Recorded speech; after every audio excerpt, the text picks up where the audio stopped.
All right, it's time for another beer, rum, and rock shot.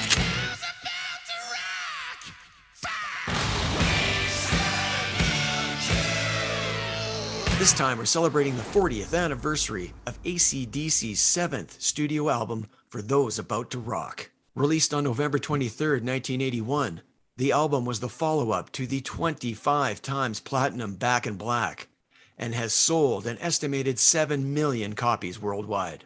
It's also AC/DC's first and only #1 album in the US until the release of Black Ice in 2008. The album was recorded in Paris and was the third and final AC/DC collaboration with producer Robert John Mutt Lange. The band's lineup consisted of Brian Johnson, lead vocals, Angus Young, lead guitar, Malcolm Young, rhythm guitar and backing vocals, Cliff Williams, bass guitar and backing vocals, and Phil Rudd on the drums. All right, man, I'd like to welcome back Jon Garner to the Beer, Rum, and Rock and Roll Rock Shot. How are you, buddy? Welcome back. Great to be back, Randy. Thank you, my friend. Always good to be here. Yeah, and great to be here talking about one of your favorite bands, if not your favorite band, AC/DC. Let's talk about For Those About to Rock. So when this came out 40 years ago, whoa, do you remember that? Were you, what were your thoughts around the release of this album, man? I do remember it, and here it is. Yeah, I got mine too. Right? You got yours too? Yeah. You know, of course, for the digital viewers who have grown up, this is called a gatefold sleeve. So, yes. And for the real aficionados out there, if you notice here, my boy Malcolm, big fan of Malcolm, he's rocking the White Falcon back in those days, not his George was renowned for, but yeah. Yes, it's like the same size he is. Yeah, it's fucking huge. And he's small, so there you go. Yeah. I was really lucky is I had seen the Back in Black tour in Castle Donington Monsters of Rock at the second Monsters of Rock there. So I was already indoctrinated. I got the Back in Black record, Highway to Hell, Powerade. I had the discography already at that. I got them all. And you certainly got a sense of where the band was moving. But I mean, I think you have to remember though, back then, Randy, is that they do an album, a tour, an album, a tour. It was constant, right? So, you know, I basically walked out of Donington Park and like, when's the next fucking album coming? Like, that's got to be next year, right? I mean, for me, I'm getting Sounds Magazine or New Musical Express or Kerrang! That was the big rock magazine in the UK back then. I mean, Christ, couldn't wait for the weekly Kerrang! To come out. So yeah, when that came out, it was like woohoo, like straight down to Castle Records. That was my go-to place on the way back from school. As soon as it came off the presses, got it and was not disappointed. Let me tell you. Yeah, I'm with you, man. Like, I'm jealous that you saw them that early. Man, that would have been awesome. Highway to Hell was my entry to the band. Then I bought the back catalog and then Back in Black, of course. But coming off the heels of Back in Black, I mean, you're never going to top that. You just hope, you pray. It's close. And in my opinion, this is, right? I would tell you, I don't know that I appreciated it as a record musically back then as I do now, which is probably for a lot of people and probably in the end why it didn't sell the units that Back in Black sold. Well, Back in Black was a freak, let's face it. I didn't see AC/DC live till 86, the Who Made Who tour. So a cool thing they did was they shot 2 live videos for this album. They had the title track, For Those About to Rock, and Let's Get It Up. So I had a Betamax and I recorded these videos and watched them over and over and over. And they were truly live. They weren't lip sync live like some stuff is. It was the real deal. And seeing Angus fucking tearing it up, I watched these things ad nauseum. Okay, so let's tear through these tracks, man. You got 10 tracks written by Angus, Malcolm, and Brian Johnson. At this point, Brian is writing all the lyrics, as far as I know, Back in Black and this one. And then it's kind of, it fades as the catalog goes, right? He comes in and sings Angus and Malcolm's lyrics eventually. But at this point, he's writing most of them. It's just over 40 minutes, which I love. None of this 80-minute Iron Maiden Senjutsu shit. Like it's 40 minutes in and out. Okay, dude. Track number 1, the second single, which is puzzling in hindsight. For those about to rock, we salute you. In my opinion, and pretty much I'm sure every other AC/DC fan, this is the best song on the album. They start out with the best song. It's epic. Tempo changes. There's parts to it. Starts off mellow, ends up ripping. I love the way it builds. What else can I say? It's killer. It's just killer. The biggest piece to me, Randy, is that 40 years on, it still closes every live show. Really, do you need to say anymore? Because it is, you use the word epic, it is epic. Hey, a little nugget I got for you is Brian Johnson's lyrics apparently were influenced by this book Angus was came across, called For Those About to Die, We Salute You. Is about Roman gladiators.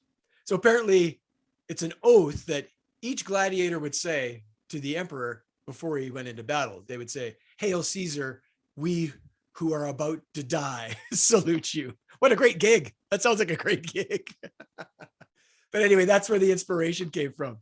My future's not bright. Exactly. Okay, man. Yeah, you're right. There is a reason it's a show closer, man. It's the shit. They can't close with any other song. No other song would do what that song does. Period. Full stop. End of story. When Brian Johnson screams, pick up your balls and load up your cannon for a 21 gun salute, and you've got actual fucking cannons on the stage firing off, how the hell do you top that, man? It's one of the greatest songs that they've ever written, ever produced, yep. And which ultimately makes it one of the greatest songs ever produced. Yeah, and the only downside to that is now it's downhill from there, but there's some great stuff on this album. Speaking of good stuff, number 2, Put the Finger on You. I dig it. It's a standard AC/DC rocker. It's all good. And I also, as a teenage boy, love some of these lyrics, right? So in this one, you can feel it in your ankle, feel it on your knee, feel it on your thigh. Can you feel me? Is the I'm knocking at your door one that always gets me. It's that's right. It's exactly all of that, right? The riff is great. The innuendo is great. It's not even innuendo. It's like right there in your face. This is what we're talking about. Enjoy. It is back to sort of AC/DC high school, as opposed to the sort of the For Those About to Rock, which is a bit more serious. I mean, it's still a fun song, but it's a bit more serious. No, this is, hey, we're having a whole lot of fun tonight, boys. It's a good track, man. And musically, it's all AC/DC. It's exactly what you would expect. What's not to like? It's good, man. Okay, let's go to number 3. Let's Get It Up. So this is the first single. So in hindsight, you think, well, why wasn't it For Those About to Rock? But when I stopped and thought about it, For Those About to Rock is pretty long. Like it's more epic. Maybe for radio purposes, maybe they thought Let's Get It Up might be a better fit. But I like this one, man. It's a slow groover. What's not to like? And again, as a teenager, how do you not like this lyric? Loose lips sink ships, so come aboard for a pleasure trip. It's high tide, so let's ride. The moon is rising, and so am I. What do you think? What's he singing about there? You could have probably done a coin flip with that in the previous song as to which was getting released, but maybe Let's Get It Up was slightly less pervasive. So they went, let's go with this one. This one might actually get played a little bit. The other one's not going to get on the air. It's that word finger. It's just too much. Right. Exactly. Okay, man. We both dug that one. Let's move on to, this is more of an album track. Number 4, Inject the Venom. I fucking love this song. I love the way it starts. So that cool riff comes in hard. And then Brian sings, no mercy for the bad if they want it. Gun, gun, gun, gun, gun. Stop. Brian sings, riff, Brian, riff, Brian. I dig that stop, starty thing they do. I just love that. And it's hard. Like the riff is hard and the vocals are hard. And you see that, you see that title. It's like, okay, it's another one, Inject the Venom, just like Let's Get It Up. Well, hang on a second. Listen to what's going on here. No, no, no, no, no, no, no. This is a dark song, man. This is a song about retribution. This is AC/DC's Don't Fuck With Me. Like when I read it, that's what I get out of this. You coming for me, it's all bad for you. That's dark for these guys. This is one of the things, and I thank you for it, for asking me to do these, because they've made me go back and dig into these albums that I haven't heard for a while in their entirety. And this is a song that's gonna find a playlist somewhere that's gonna get more regular listening to. No doubt. Right on. I mean, that's good to hear. Yeah, I love it too, man. And you're right. On the surface, you think, oh, that's good. That's a sexual lyric, but it's not. You're right. Another part I like is that bit just before the guitar solo when Brian sings, "Ooh, stick it in, stick it." And then Angus just comes in hard with that solo and rips. He just shreds. But again, I like the dynamic of it just coming in, boom. And that's what this song does throughout, right? And Brian Johnson, dude, sings his ass off on this album, and particularly this song. It's a cool album track. It's killer. I love it. 2 thumbs up on this one. Yeah, right on. Okay, let's move on to Snowballed, number 5. You've been fooled again, Snowballed. Okay, this one's different because it's fast. It's a faster paced one, right? Solid rocker. I dig the dynamics once again, because you get the verse that's fast, like I said, but then the chorus comes, slows down, and then the verse ramps up and the chorus slows down. And Angus does the same thing in the solo. It starts off fast and then he slows the solo down. It's cool, dude. I like this one a lot because there's nothing else like it on the album. It's cool. I get you, and I think the lyrically, it's a strong song. For me, though, AC/DC have this. They have this sort of mid-tempo is very much their standard. They'll throw in the odd fast song, and those are the ones that grab me. And when Snowballed started, I was like, oh, okay, here we go. Here's the fast one. And then when it did go mid-tempo, I'm like, oh, the album that came out, I think 2 years later, Flick of the Switch. I think it came out in '83. But Landslide, oh my fucking God, I love that song, because that is Angus just flying. I mean, there's a whole lot of Rosie, Let There Be Rock. When they are up tempo, for me, they're on a different level when they're going that way. And I like that with Snowball. That piece, I was just like, I would like for it to have been that way all the way through. Right. It kind of takes you out of it when it slows down. I get that. Sure. Yeah. If I could say something about Flick of the Switch, that's another album, kind of like this one, that doesn't get the fucking love it should. That's the last great AC/DC album. After that album, I almost cherry pick songs as much as I love them. That's the last album I liked wall to wall. That's all I'm saying. Until Black Ice for me. But yeah. Until Black Ice. Good point. Until Black Ice, which is phenomenal. You're right.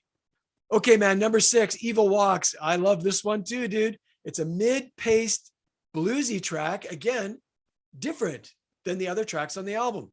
And I love the breakdown after the solo. I'm going to sing again. Ready? The breakdown after the solo, Brian goes, "You got him tied to your bed with your dark, dark secrets and your green, green eyes. Black Widow." And then everything stops. And they do that call and response again. Evil walks behind you. Evil. I love that. I'm just a sucker for it, man. I'm fished in every time. It's badass. There's a lot of badassery going on in this song. I do love every once in a while with Brian, you get that little glimpse at his sense of humor. I sometimes wonder where you hide your broom. And you go, you should sing. What am I singing for? That sounded great.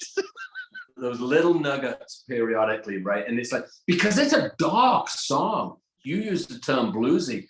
For me, it's almost Sabbath-esque. It's slow, it's dark. I mean, it is melodic as Sabbath is. Maybe it's just that rhythm, that slower beat to everything. But it's mean, man. It's such a mean song. It's a gooder. You mentioned the word dark. This whole album has a darker tone to it, I think. There's no "You Shook Me All Night Long" on this album. Like, it's got a darker tone to it, which I like. I like that. I agree. And you wonder again lyrically where all that was coming from. They've got a couple of tongue-in-cheek songs that we've already talked about, but there's messages being sent here, and whether the band was going through things or who knows, but there's some stuff going on. Yeah, totally. And speaking of dark, number 7, COD, an acronym. Is that the right word? Acronym for Care of the Devil. It's another groovy one. What's not to like? This song again, I like it. I really like the background vocals from Cliff and Mal. COD. Like, they just sound like little evil trolls or something, right?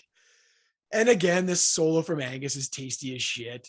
And then there's another breakdown after the solo, which I love. I dig it, dude. I just dig it. This is a song that I think, had this been either written or sung by Bon Scott, it has a completely different feel to it. This is done in 1978. This is like a Rhapsody in Blue or Big Balls. You put Brian Johnson on the vocals. I mean, this is nasty.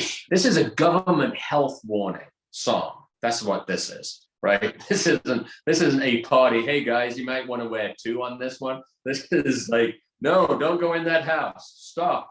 Get an injection. That's an interesting angle on it, dude. Yeah. In somebody else's hands, it becomes something else. You're right, because COD, Care of the Devil, it's kind of cute or whatever. But this is not the vibe on this song at all. Like, the lyrics, call of a dog, cry of a bitch, cream of a dream is the cause of the itch. Call of the doctor, cash on demand. If you get enough rope, might even hang. COD, Care of the Devil. I mean, this is dark, dude.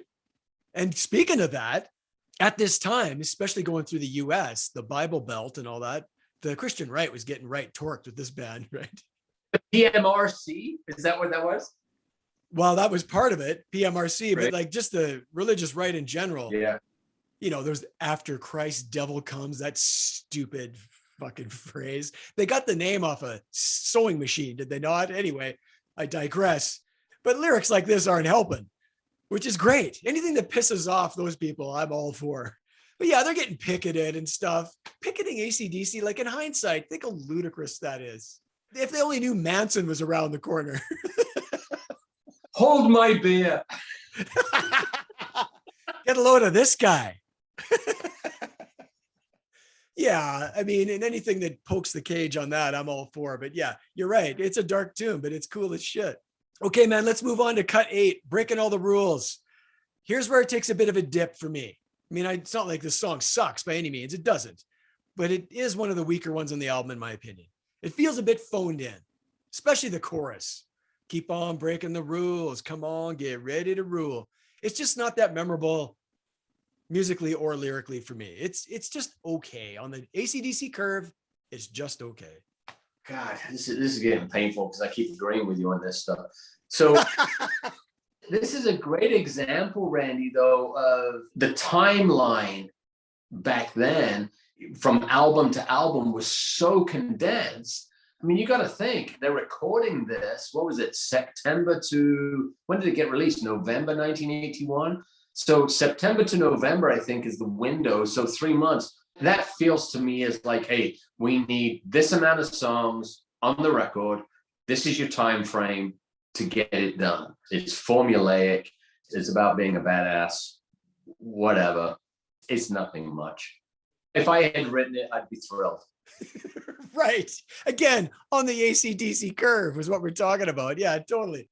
Yeah, if you're in a band and you write that, you're doing something right. But yeah, you make a good point. The pressure they're under and the time constraints, they can't all be home runs, dude. And that's the way it is. Okay, man, let's move on to number 9, Night of the Long Knives. And for me, this continues the trend of, it's okay on the AC/DC curve. It's not a standout. It's a decent riff, but again, the chorus I don't love. Like, the chorus just, it's not rocking my world. So to me, on this album, they're fading a bit towards the end. I get you. I think the interesting piece for me with this band is the subject matter. You know, this is about sort of, World War II and Hitler and well discussed, I guess it was called Night of the Long Knives, where they, where they came at him. But another example of, I think, of a little bit of time to breathe and maybe think on this a little bit, because it's a stronger subject.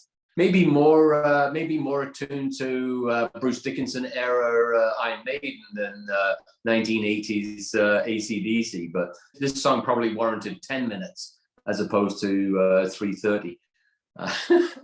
Right. You're talking World War II. Yeah. I tend to get my history from Maiden, not AC/DC. Yeah, right. Good point. I didn't know that, dude. I had no idea that's what this was about. It's about when they the night they killed Hitler. Is that what you're saying? Yeah, I mean, and that's what it was called, Night of the Long Knives. Yeah, you're Judas, who's turning on you. But that's a pretty deep subject to get into in 2 verses and 3 choruses. Okay, man. Well, those 2 tracks, yes, for me were a bit weaker, but they end strong. Track number 10, Spellbound. I really dig this closing track. It's haunting, moodier, tasty groove. Great way to close the album. Again, the standout tracks for me are the ones that don't sound, even though it's AC/DC and everybody says they sound the same. It's fucking bullshit. That's not true. This song sounds a bit different than everything else in the album, and I think it's cool. I like it a lot. It's a great track. Again, you have to take some time and listen to it. It's bigger than you think it is initially. And it's a song, again, that's talking about a message. It's about depression. It's about losing your way and feeling completely lost. And I think there's, 40 years on, there's probably now more people that if they listen to this song would say, hey, this song talks to me more than maybe 40 years ago. And again, the fact that it is AC/DC, are you turning to AC/DC for a message other than having a good time? Probably not. But this is a song that I think, I think it's a song that can talk to you and can say, hey, we're all having struggles out there. The one line is, beaten by a blind man. It's a little dark for sure. And I think, you mentioned it, Randy, this is a darker album. This is one I think you need to give some spins to, people, and listen to it and hear what's been sung, because it's a strong, strong record. I agree, man. And I like the light and shade of it. Let's Get It Up isn't Night of the Long Knives, and that's cool with me. So to sum up, you got to compare it to Back in Black, because that was the one they were coming off of. But when you consider they're coming off of that, this holds up. It's strong. 40 years later, it's a really good album. I mean, 25 times platinum, Back in Black. Like, come on. This one sold 7 million. Nothing wrong with that. I mean, Back in Black's a freak. It's like Hysteria. There's these freak albums that go diamond and double diamond or whatever the fuck. Stop that. Did I say that in the same sentence? You did. I don't think we can be friends anymore. Whoa, but you know what I mean. These albums are freaks. They have no idea when they record them they're going to do that kind of business. There's no fucking way. But I think you're right. This album deserves a little more recognition because it's strong, man. Other than a couple tracks that are a little weaker, I think it's awesome. I agree. Like totally. For sure, man. Give it a spin, listen to it. You for sure won't be disappointed. Absolutely. One other thing in closing I want to mention is, so when they came through Calgary on the Back in Black tour, they played like a 2,000 seater here. 2,000. This is Back in Black. But at that time, that's a slow growth that's happening, right? So the point I'm trying to make is by the end of this tour, they're one of the biggest bands in the world by the end of this tour. Like they're playing arenas, 20,000 people, blah, blah, blah. So apparently they were offered $1 million, $1 million to open one show for the Rolling Stones. And Malcolm goes, no, we don't open for anybody anymore. Like that's big balls. You like the way I set that up for you? I just lobbed that right in. Right? I mean, that is some badassery is what that is. Two things with that is, first off, if you're the Stones, why? Why would you want that? Like, seriously. I mean, I know that's big balls on their end, right? They're going to shrivel pretty fucking quickly when those bad boys get on stage. The irony in all that is AC/DC are Stones fans, right? So, you're getting paid $1 million to go and open for a band that you're a fan of.